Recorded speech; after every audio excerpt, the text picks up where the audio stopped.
He is now in his place. He speaks. A soul has gone back to the Lord. Blessed be his omnipotence that snatches from the demon's snares the souls he created and takes them back on to the way to heaven. Why was that soul lost? Because it had lost sight of the law. It is said in the book that the Lord showed himself on Sinai in all his fearful might, to say by means of it, I am God. This is my will, and this is the lightning I hold ready for those who will rebel against the will of God. And before speaking he ordered that none of the people should go up to contemplate him who is, and that also the priests should be purified before approaching the limit of God, that they might not be struck, because it was the time of justice and of trials. Heaven was closed, as if by a stone, on the mystery of heaven and on the wrath of God, and only the swords of justice flashed from heaven on the guilty children. But not now. Now the just one has come to consume all justice, and the time has come when without lightning and without limitations, the word of God speaks to man to give him grace and life. The first word of the Father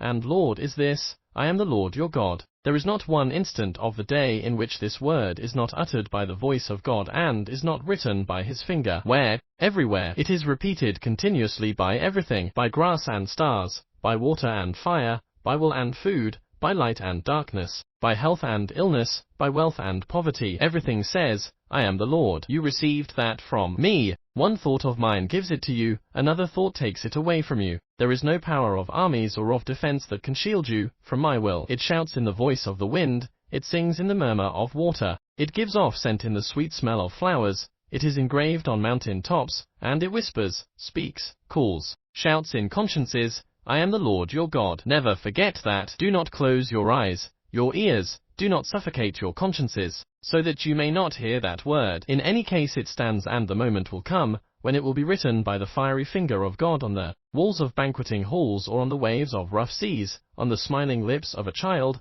or on the pallor of a dying old man, on a sweet-smelling rose or on a fetid sepulchre. The moment will come when in the exhilaration of wine and pleasure, in the bustle of business, in the rest at night, during a lonely walk, it will raise its voice and say, I am the Lord your God, and not the flesh that you kiss so avidly, and not the food that you gobble so greedily, and not the gold that you hoard so stingily, and not the bed in which you idle, and neither taciturnity, nor loneliness, nor sleep can silence it. I am the Lord your God, the companion who will not abandon you, the guest you cannot drive out. Are you good? Then the guest and companion is a good friend. Are you wicked and guilty? Then the guest and companion becomes the angry king and gives no peace. But he does not leave you. Separation from God is granted only to damned souls, but the separation is their unappeasable and eternal torture. I am the Lord your God, and it adds, who brought you out of the land of Egypt, out of the house of slavery. Oh, he really says that just now, and from what Egypt he is bringing you out, towards the promised land, which is not this place,